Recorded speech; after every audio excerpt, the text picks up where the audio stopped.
Okay, well, briefly, I'm a evolutionary plant ecologist. I was at San Francisco State for 40 years. Um, I'm actually a native Texan, but I got my education at UC Santa Barbara, and most of my research has been conducted in California. And I stumbled in on Manzanitas, and even though as a graduate student, it was always Arctostaphylos spa, because I couldn't identify them to save my life. Um, but I have become kind of attached to them through time. And tonight I'd like to talk about how a good reason to save Manzanitas is not just because of them, even though they're the most diverse woody group in California, in fact, the Western North America, um, but also because they have a huge biodiversity associated with them. So let's give you a little context first. Um, Manzanitas have been around a very long time, which is why there's been plenty of opportunity for animals to co-evolve with them. If you look at fossil records, Manzanitas go back to the middle Miocene over 15 million years ago. That's just an incredibly old lineage. And if you look at their distribution, all the fossils that are old come from what we call Nevada now.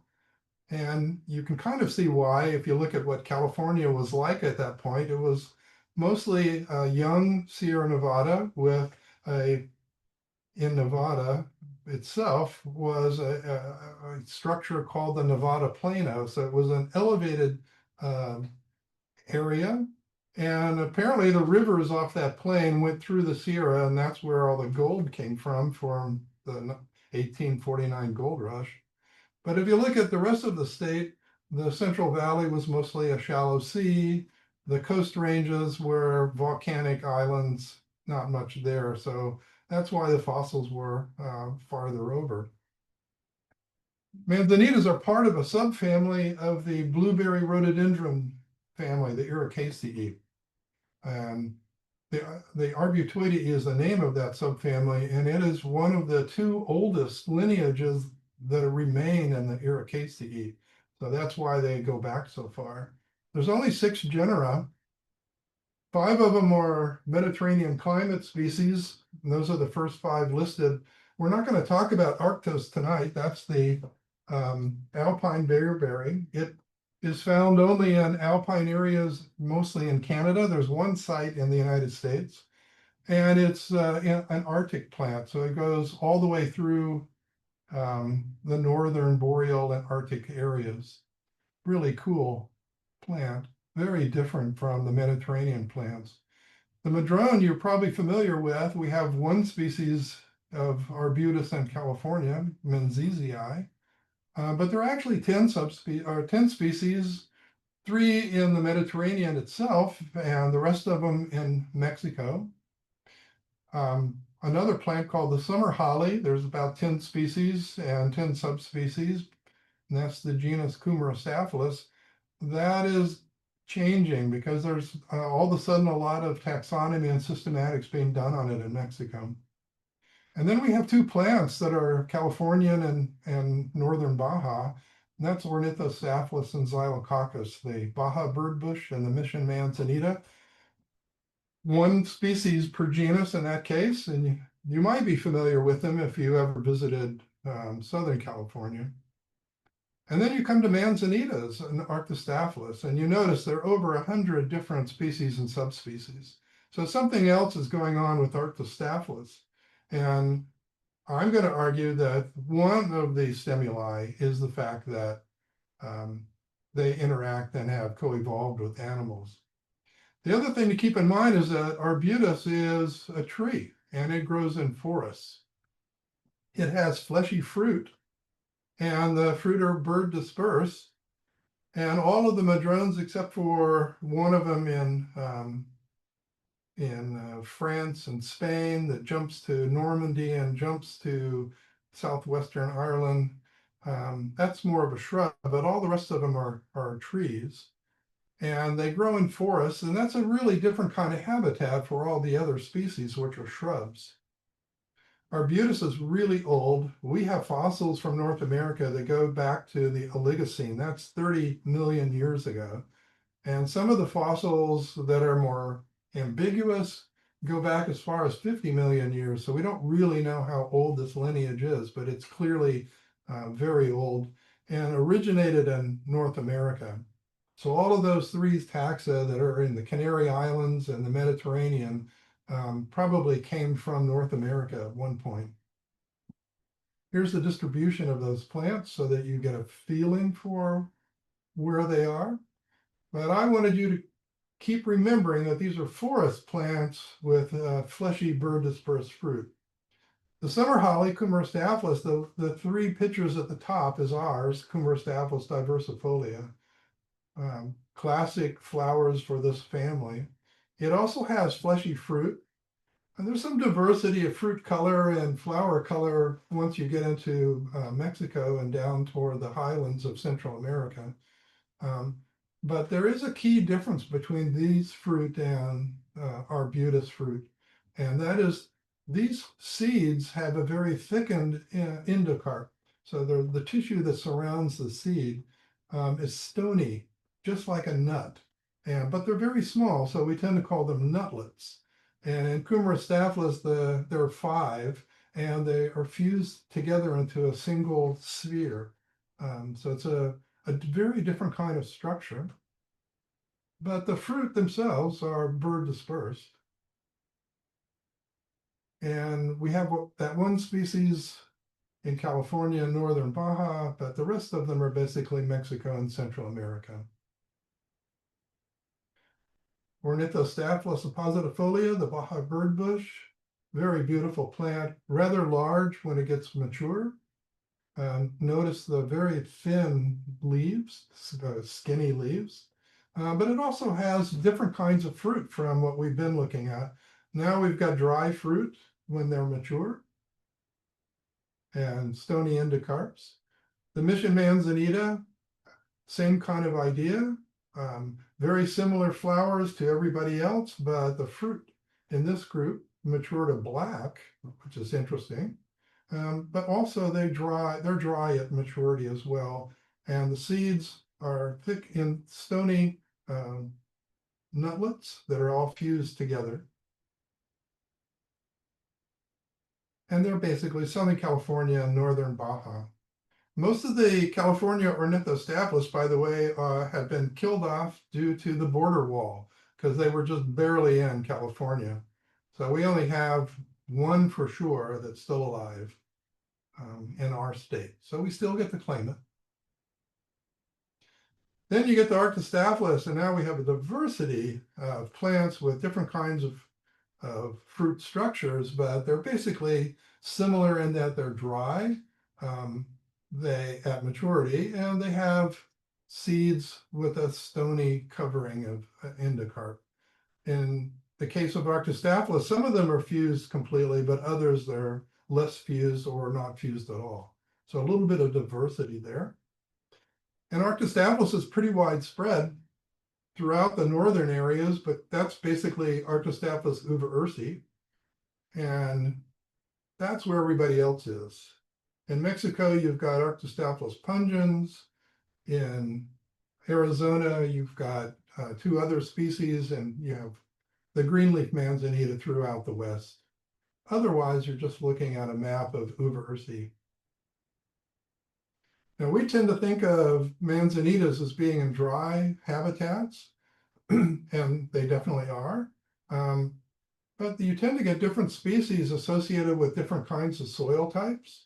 So on the left, there's Arctostaphylos glauca on a diatomaceous shale with some very hard metasandstone that's interwoven. And then over on the right in the Gabilan Mountains, weathered granodiorite outcrops. And then you end up with a Gabilan manzanita. It's actually a relative of glauca, probably a progeny, but restricted to a very different kind of soil. But if you're looking for diversity, you have to go to coastal California. And the reason the diversity is associated with the coast is due to the coastal marine layer. And if you guys are from the Bay Area, then you know what the coastal marine layer is like. But that's very critical for these kinds of evergreen plants because it means that in the summer, they're cool and the clouds prevent a lot of transpiration, and they're able to conserve moisture through that rainless summer period until the winter rains arrive. And that's where a lot of the manzanitas have made it. There's also a lot of soil diversity in the coast ranges, and a lot of the endemic species are restricted to some of those very fine but limited soils. So when you're in those coastal areas, you notice that manzanita-dominated chaparral tends to be in a mosaic with conifers. And we'll get to a reason for that later. It's kind of weird to walk around in the fog, though. And finally, something you already know, manzanitas are adapted to and dependent upon a particular fire regime. And believe it or not, animals are a part of this story as much as the summer drought that creates the right conditions for fire. So we'll get to that later. Now, when a site burns, some of them survive fire and resprout, but others, 2/3 of them, are actually killed by fire. And that's pretty different from most chaparral species. The adults don't make it. But for both of these groups, whether they resprout or killed, they have in the soil what are called persistent seed banks, so seed that's dormant. And the fire releases the seed from dormancy, and that permits germination the next spring. And that's when the stands recover.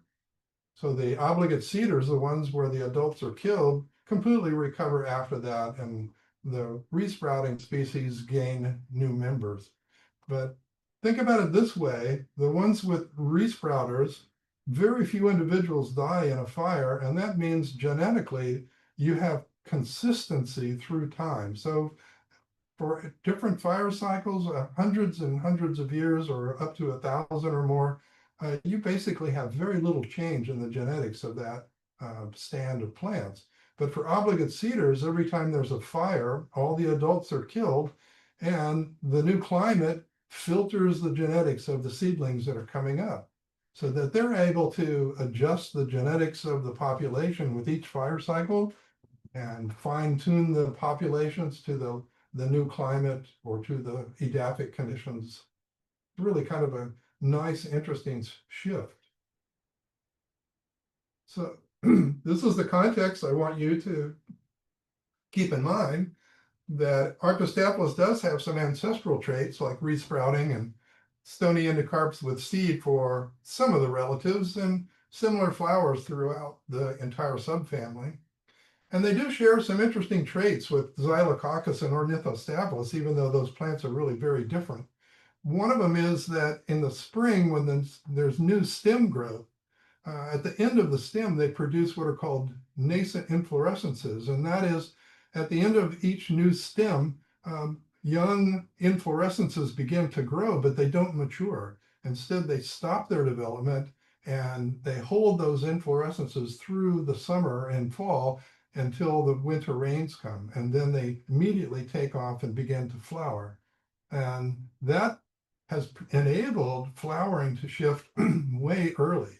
So in Manzanitas and Xylococcus and Ornithostaphylos, they flower early in the winter.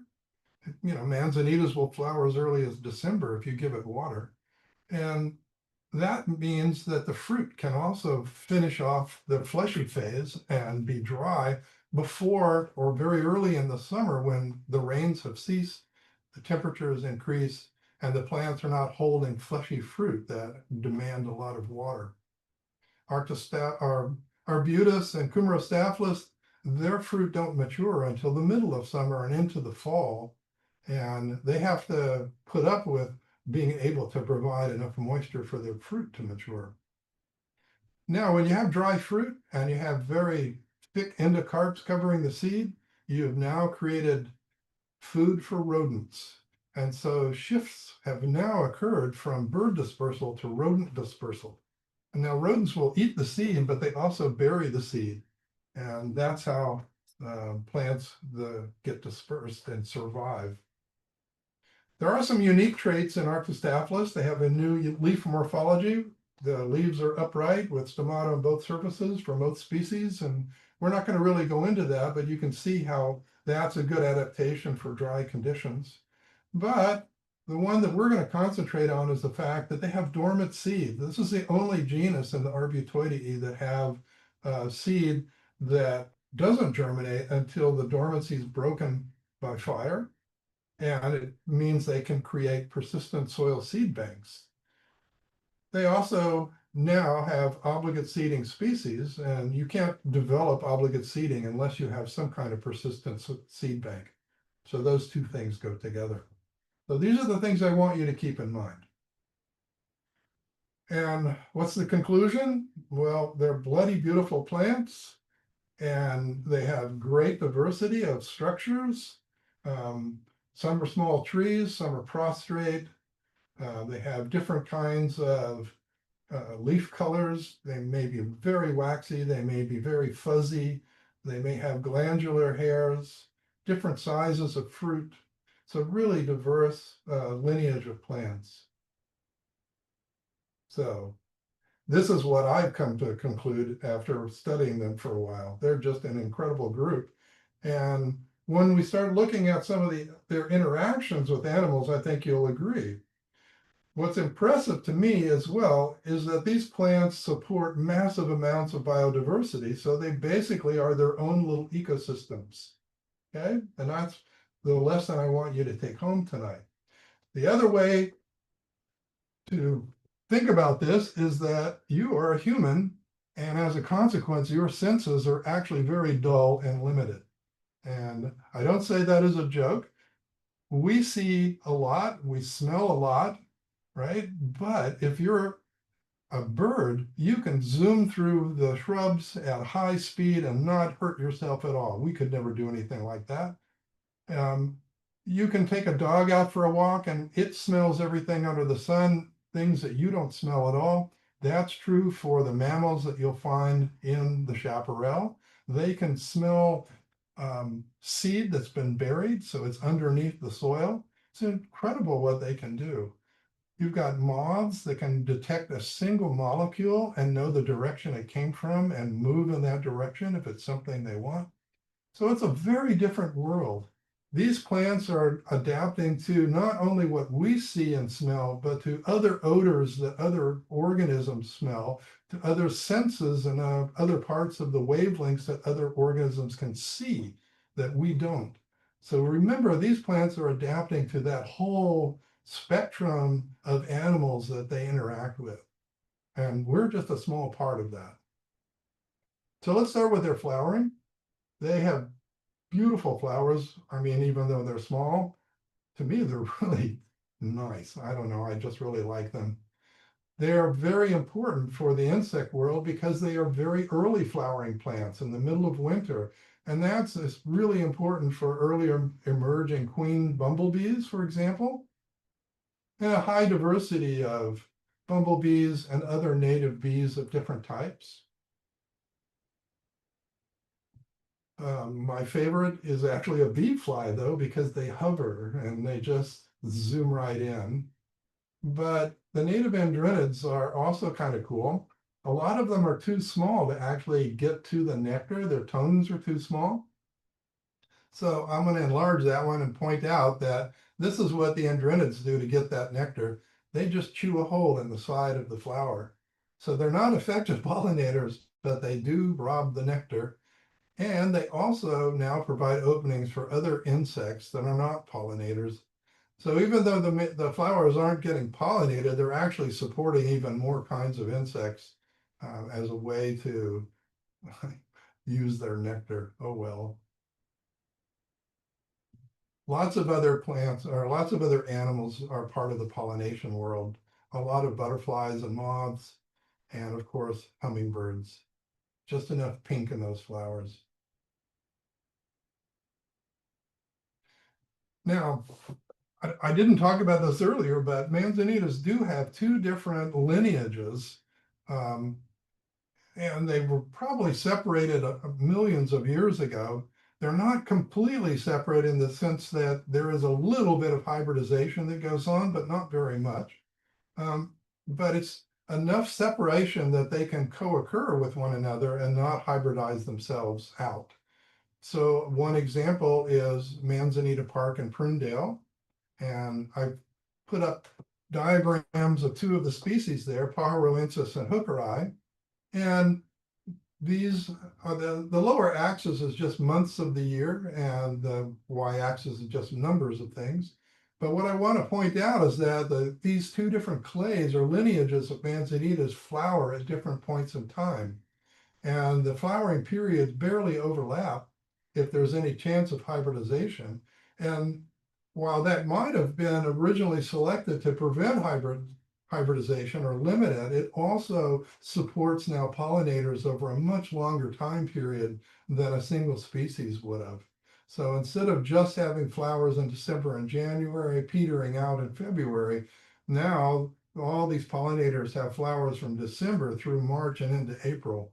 Quite a large difference. So that's just because there are two different lineages, and you can see a lot of that in coastal California.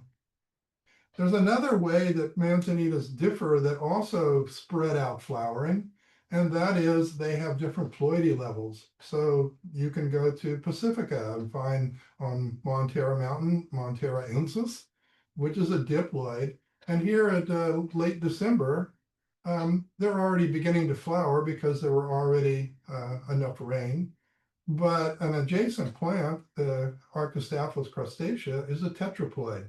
And you can look at those inflorescences and you can see the buds have not even begun to swell yet.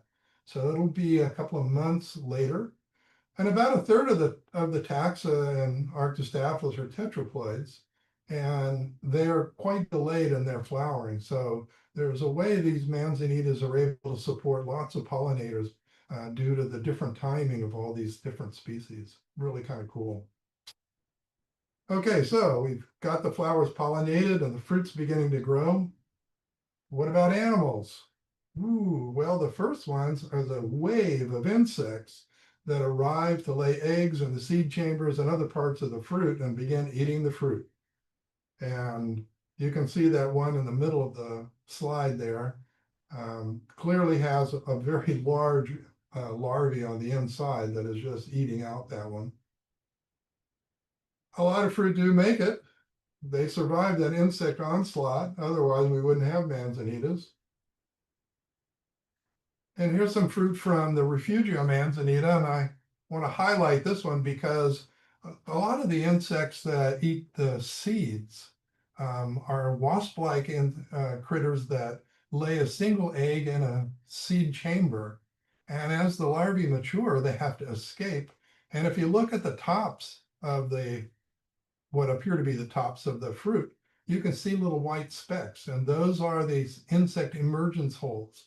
So these are really tiny insects that eat the seed, mature, and then abandon. And that's why if you open up a fruit of Manzanita and start clipping the seeds to see what kind of, or open the nutlets to see how many seed you've got, usually half of them are going to be gone.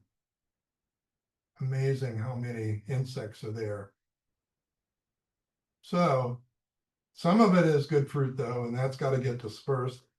And you can go to your backyard and check these guys out any day. These are the long distance dispersal agents. They don't chew, they don't eat the seeds, they just swallow the fruit and it passes through, and they are able to extract a lot from it nonetheless, a lot of vitamin C in the exocarp of fruit. But this is where the seed ends up. That's long distance dispersal. But that's a problem for Manzanitas because these fruit need to get buried because they live in fire-prone areas. And if a fire goes through with seed on the surface, the seed are not going to make it. They're very sensitive to temperatures over 120 Celsius, and fires are 500 to 1,000 degrees Celsius easy. So you need to bury those seeds so that the seed can buffer them from that high intensity fire. And that means new animals are part of the game. And the smaller dispersal agents are scatter hoarding rodents. And these are rodents that eat the seed, but they store them in small caches to eat later. And that's why they're called scatter hoarders. They'll take 1 to 4 or 5 fruit and they'll bury it someplace. They'll gather more fruit and they'll bury it someplace else. And they're really good at remembering for a while, but they're superb at smelling. They can smell fruit underground and they can dig it up. And if you think about that for a minute, that is why they have an interesting behavior. If they're cruising around and they smell fruit that's been buried, but it's not their fruit, they will dig it up and move it someplace else. So thievery is a big part of the behavior of all of these different rodents. Now, the good news for plants is rodents don't live for that long a time period, and they have a lot of predators, and as a consequence, some of the seed escapes. And that's what's going to form the persistent seed banks. Thank you. Real diversity of these little critters. Don't want them in my house, but I love to see them in the field. So all manzanitas have dormant seed. They're in the soil, and they form these persistent seed banks. And that means the seed remain there for decades until a fire happens. And you have to realize that it's actually the rodents that are creating the soil seed banks for these plants. That's really amazing kind of interaction.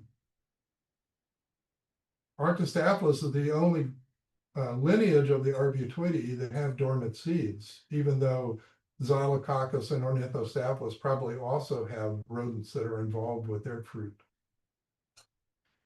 Post-fire, seedlings are emerging from the caches. This obviously was a cache that had a lot of fruit in it.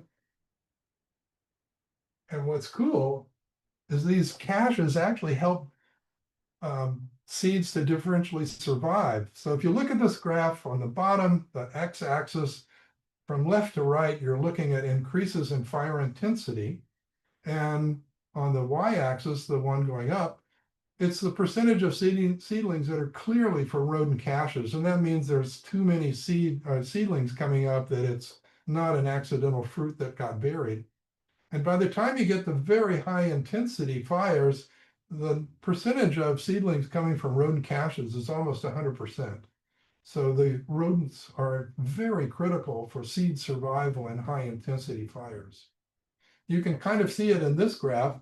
The top of that box is the surface of the soil, and then -2, -4 on the left side there, that's the depth. And you can see that some of the seeds are pretty shallow and others are pretty deep, but the majority of seeds are right there between about 2.5 and 5 centimeters in depth. And that's great because this is the kill zone for a typical chaparral fire. Any seed in that part of the soil is not going to make it. The temperatures will kill the seed. And if it's a super intense fire, well, that kill zone will drop a little bit. But what you can see is that there's plenty of seeds that have been cached at different depths so that something's going to survive even a very high intensity fire.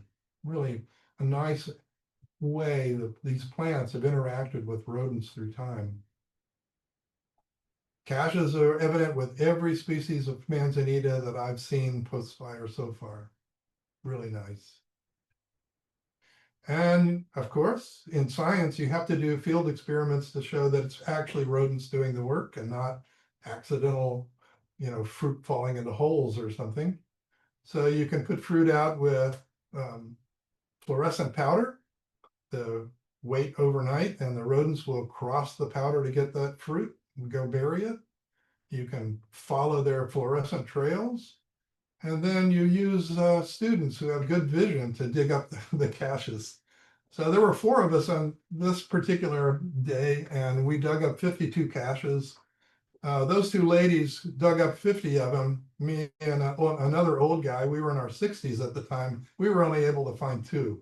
So you need to have young, good vision people helping you find these.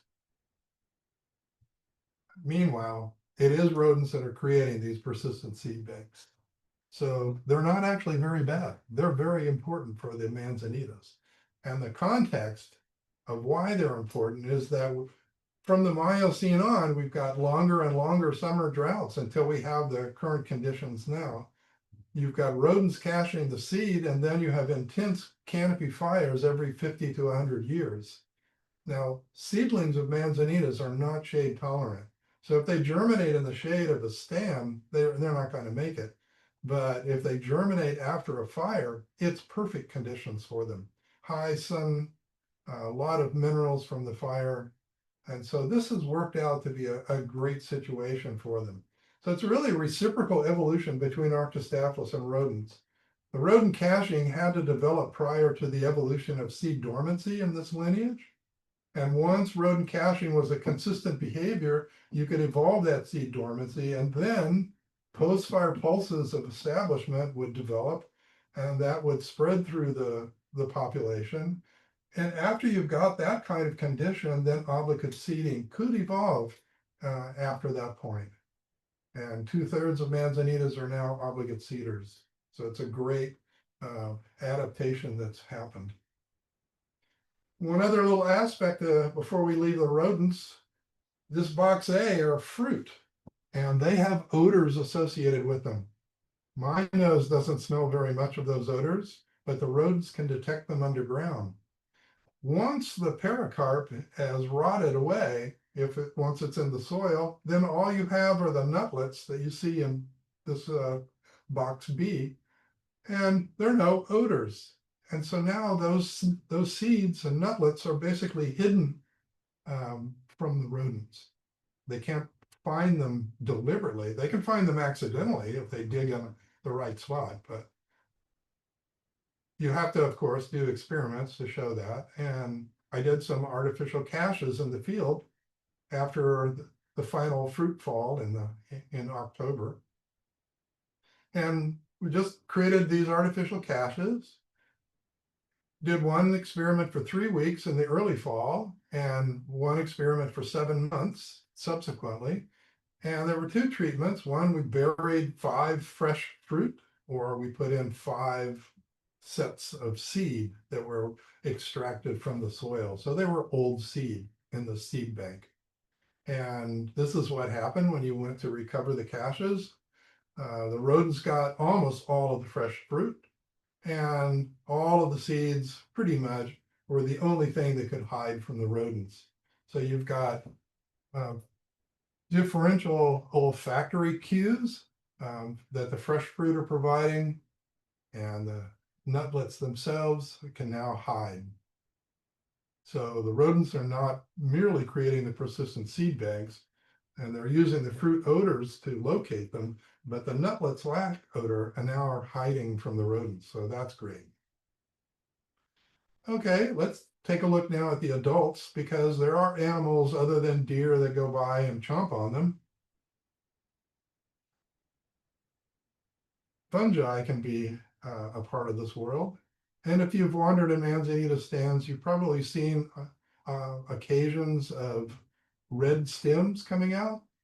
And these are actually infected with exobasidium. And as they mature, the fungi will produce little spore-bearing bodies right out the stomata and distribute spores through the stand. I've never seen a stand get damaged very badly by these things. In fact, they tend to have a lot of damage one year and almost nothing the next year. And sometimes you see a lot of it some years, and other years you don't. So it's just something that happens. And the fungi take advantage of Manzanitas. But there are a lot of other insects that are involved, leaf miners, for example, and caterpillars of various sorts. And they represent a massive amount of food, these plants, because it's just a huge amount of biomass. And they really attack the young leaves before they harden off, but they can attack the older leaves as well. These are some of the more specialized groups, some moths and the tortricid group. And they produce leaf miners for the most part. Some of the tortricids produce other larger caterpillars and form little webs on new growth. It's very diverse, but a lot of herbivory occurs from this kind of organism. Some of the lineages of moths and caterpillar and butterflies for much more obvious caterpillars. And all of these caterpillars are very important for birds. They need them for their nests. And maybe you've seen these red galls on the edges of leaves of Manzanitas. This happens to be a particularly bad infestation of these galls. Here's a close-up. These galls are actually caused by aphids that have co-evolved with Manzanitas. They're only found on Manzanitas, and it's the genus Tamalia.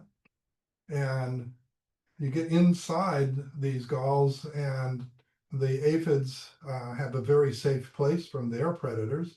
But there are other aphids that invade these galls and just hang out with the Tamalias and take that opportunity that the Tamalias have produced with these galls. And there are also parasitoids that come and invade.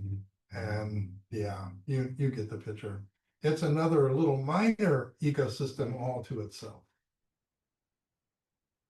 Now, one person did something I don't think I would want to do, but he surveyed one Manzanita species, the greenleaf Manzanita, for 5 years and would go out, put tarps under, and shake the plants, sweep nets, do all sorts of things, and found over 539 different types of insects associated with the greenleaf Manzanita, and that doesn't include all the spiders that he found. Now, you can see from this graph that the majority of them were herbivores, followed by predators of the herbivores, followed by parasitoids of the predators and herbivores, followed by scavengers that would eat the bodies of the parasitoids, predators, and herbivores, and then some unknowns. So what an amazing amount of diversity just on one of the Manzanita species. And if you realize that other species have different kinds of pubescence patterns, glandular hairs or non-glandular hairs, different sizes and thicknesses of leaves, you can imagine there is a huge insect diversity associated with the collection of all the species together. Now, you've also probably walked around in Manzanita stands and seen bark striping where the bark has ceased to grow and you've got dead wood. Sometimes the stem begins to grow over those areas and lichens can invade them. That's actually good habitat for other kinds of animals. And one of the most abundant groups of animals that use those is a group I was not expecting. And I took a group of people to Mount George in Napa County once to see Manzanitas. There are 4 species there. And there was also a rare ceanothus that grows there. But as we got near the top, I turned around and said, well, we've kind of run out of Manzanita species, and I'm sorry, there's only 4 here. And one of the people that was in the group turned out to be an entomologist from UC Davis, and his specialty were ants. And he said, oh, I'm very happy. I saw over 20 ant species associated with your Manzanitas. So this is the habitat they grow in. Lots of different species. Here are some of the really common ones. Pseudomyrmex apache is very common, apparently. I keep looking for them. I don't really see them, but then I'm kind of happy I don't see them sometimes. All right, so we've been focusing on plants or animals that directly consume parts of the plant. But there are other locals that are only indirectly dependent on Manzanitas. So a lot of insectivorous birds live in chaparral and go eat all of those insects that are on Manzanitas and other chaparral shrubs. The wren-ted, chaparral endemic, the black phoebe is another good insectivorous bird. A lot of other birds. I'm a little deaf, so I have no clue how diverse the bird populations were in chaparral until I got a Merlin app and would just turn it on while I'm walking around in chaparral. And it always has 4 or 5 or 6 different birds that are speaking someplace to each other. And I might have heard one of them. So it's a huge diversity for birds that you find in chaparral. It's really kind of pleasant. There are other kinds of animals that are indirectly dependent on Manzanitas. And in the snake world, the sharp-tailed snake on the left side, those mostly eat invertebrates that are in the thick litter that form in chaparral. I dug that one up when I was going for seed banks. Yeah, I was freaked out. And the snake was not happy with me, but it was only about 8 inches long, so I wasn't terrified when I realized it wasn't a mamba or something. The one on the right, the rattlesnake, it was very mellow that particular day, but I kind of view them as a positive because they eat those rodents that are buried seed, and so those seed will now um, persist in the soil, and manzanitas will be able to continue. So there are a lot of local animals that are only indirectly depend on manzanitas, and these are two of them. So that's everything above ground. What happens below the ground? Manzanitas are in really bad, poor soil that's low in nutrients and water. And this is how they get by. They have mutualisms with a very high diversity of mycorrhizal fungi. And they actually, in the arbutoideae, have a different kind of mycorrhizae called the arbutoid mycorrhizae. And it looks similar to what you'd see on a conifer, what you would call ectomycorrhizae, but the structures on the inside of the root are a little different. What's interesting is a large proportion of the mycorrhizal fungi that are on Arctostaphylus are shared with conifer species. A smaller proportion are shared also with oaks, but a lot with conifers. So if you remember, we had conifers and manzanitas and coast range. This is part of the reason they share mutualists. And so manzanitas can invade conifers and conifers can invade manzanitas because they can dip into that mycorrhizal hyphal network in the soil. A lot of diversity of species of fungi. We tested one stand of Arctostaphylus glandulosa on Mount Tam once and found over 100 species of fungi associated with the mycorrhizal tips. You don't find all the adults or the fruiting bodies. We only found about 17 fruiting body species, but well over 100 different species associated with the tips. Really amazing. This is what the mycorrhizae look like. The one on the left is a Douglas fir, but Poria terrestris can also be found on manzanitas. On the right side, the lactarius associated with the manzanita root, those are actually what arbutoid mycorrhizae look like, those little tiny three-pronged structures. Really kind of cool. They look very delicate compared to ectomycorrhizae of conifers. But here's the deal. Manzanita-dominated chaparral and mosaics with conifer-dominated forests, they share these fungi that are very important for their seedlings to get established and for the adults to survive. But these areas burn, and this is a long fire cycle of cooperation and mutualism. If you can think about it, you have a fire that burns a forest, but manzanitas recover immediately because they have dormant seed in the soil and they will maintain the soil ecosystem immediately, maintaining all those mycorrhizal fungi and the bacteria that do a lot of mineral cycling in the soil. Trees begin to invade decades later. Then the mosaic turns into a forest.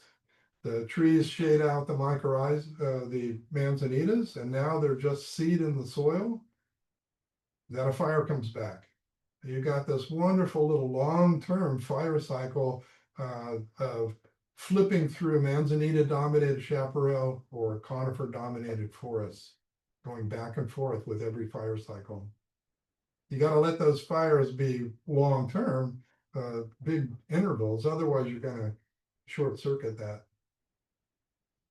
Okay, so what have we done today? I wanted to show you the diversity of other creatures that are associated with manzanitas.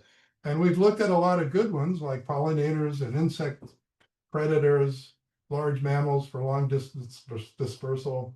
Rodents, man, I love those rodents. They bury seed for short distance dispersal. They bury them deep enough to survive fire. And things like mycorrhizal fungi and the fact that manzanitas basically create habitat for a large number of animals, invertebrates of different sorts, and microorganisms. But of course, there's also the bad interactions, the fruit gallers, the seed weevils, leaf miners, leaf gallers, leaf fungi, and lots of herbivores of different types. And if you're old enough like me, having something, the good, the bad, and you know what's coming next, the ugly.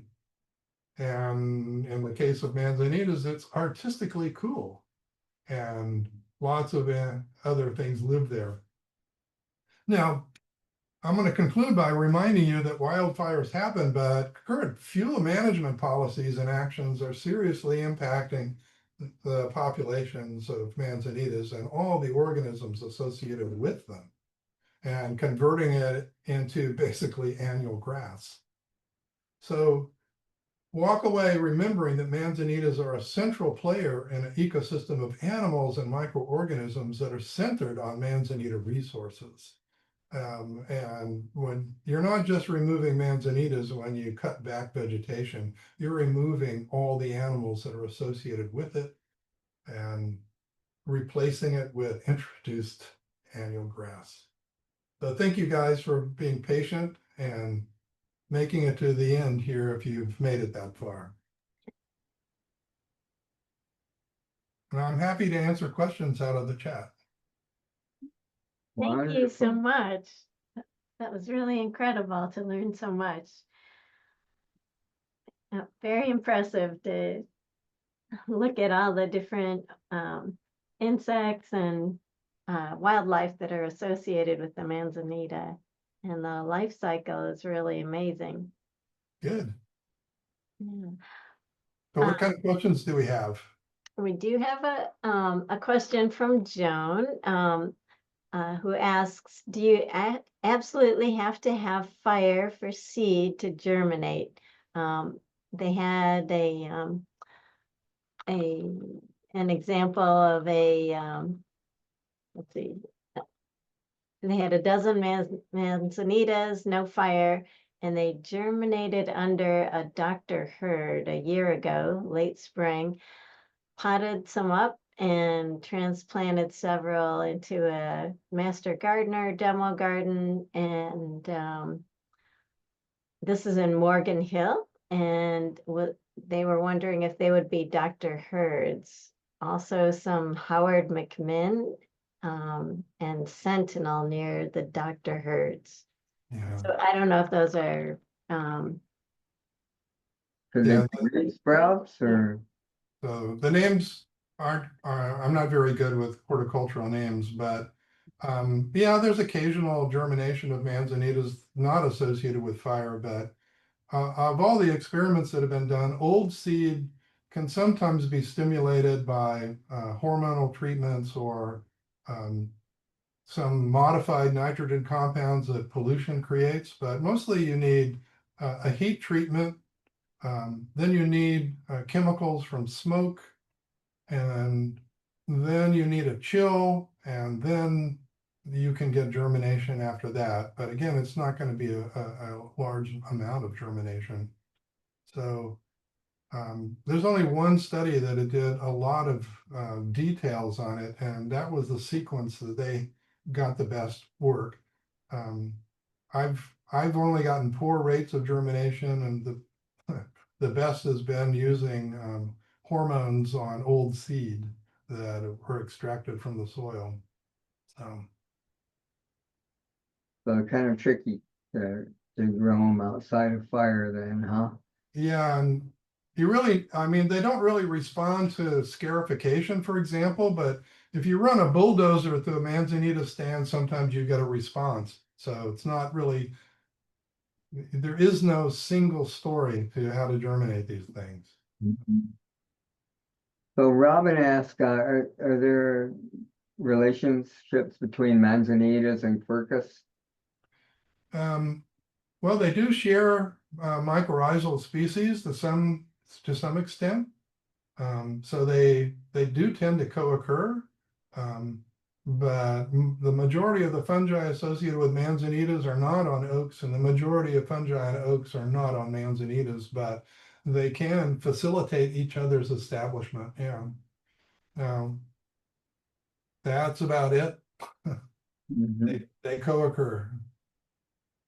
And let's see, Have you, Karen asked, have you heard anything about Manzanitas being susceptible to Phytophthora?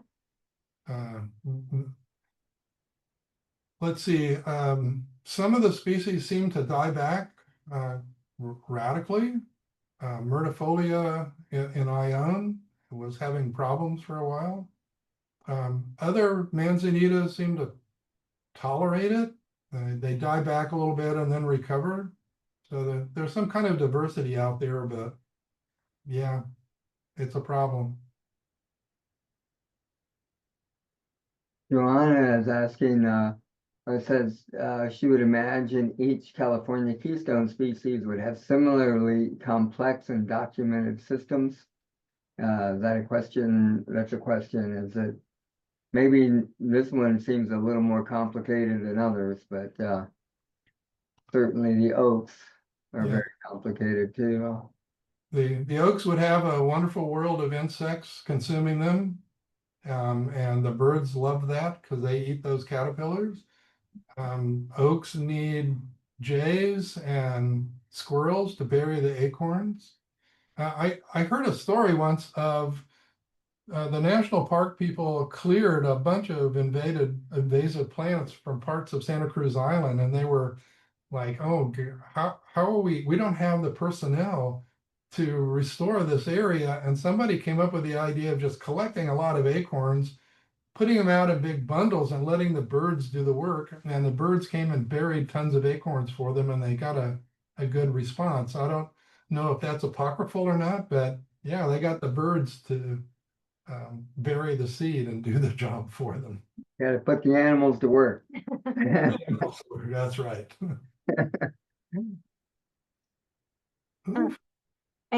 And Glenn asked, do you know the author of the article on insects in that A. Patula?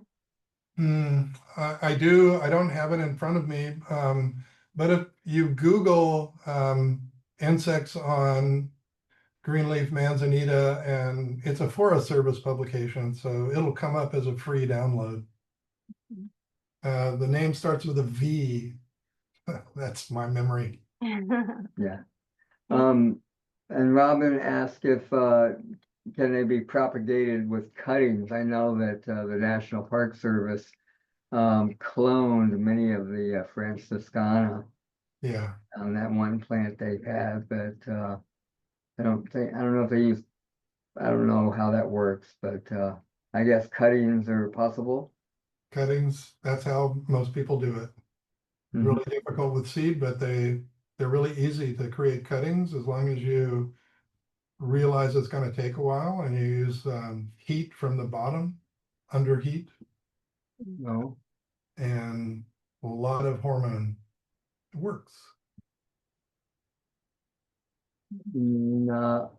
Joanna was asking again, any tips on growing them in our yards to keep ecosystems going? I know that some are more difficult than others. We actually had a manzanita get some kind of disease in our yard, and it died. It only lasted a few years. Yeah. Well, I've had 9 species in my yard, and they seem to do okay. I did introduce mycorrhizal fungi by collecting mushrooms from stands and then breaking them apart. But what I meant to do was put them in a blender with water and create a spore slush to pour into the area. So that might help. My yard in Pacifica is clay. So if I can grow manzanitas in clay on a south-facing slope, you can do it. I've only lost one or two species that just couldn't tolerate it. The others were fine. So just protect them the first year, water them in the first year, but you gotta pull the water out, not, let them dry out in the second year. I think this next question from Megan is basically on diversity. How is it that we end up with so much manzanita diversity here and many of them in these tiny little patches here in California? It's just, the diversity of soil and climate, I would guess is. Oh yeah, the ones we have in San Francisco are serpentine endemics or mountain endemics, and their habitat has been mostly destroyed. You can dig into the history of San Francisco. There used to be a lot of Manzanitas in some parts, but are now houses. And that happened mostly post-World War II. And there was a lot of damage after the 1906 earthquake because a lot of the Presidio area that had Manzanitas were turned into tent cities for a while. So there's just too many people in San Francisco. But you get to places like Bonnie Doon, yeah, it's outcropping of a weak sandstone that turns into sand. And you end up with a species that's probably a relative of Arctostaphylos canescens. And the one at Bonnie Doon is Sylvicola.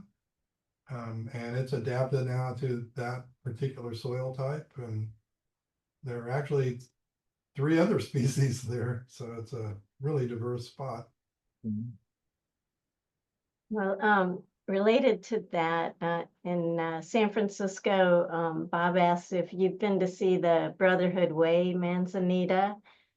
It's a small population, but he asked if it's worth trying to protect. Ooh, the last time I saw it, there were only 3 individuals.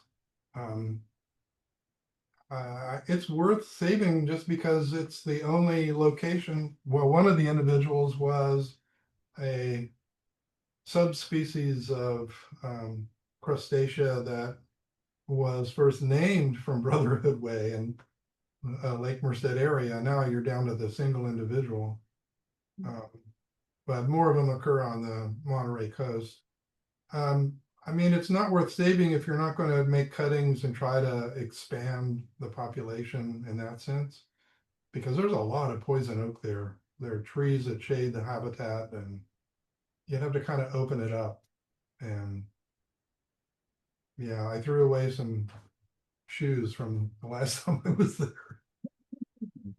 Coincidentally, there was a very long email discussion about that today, that very subject.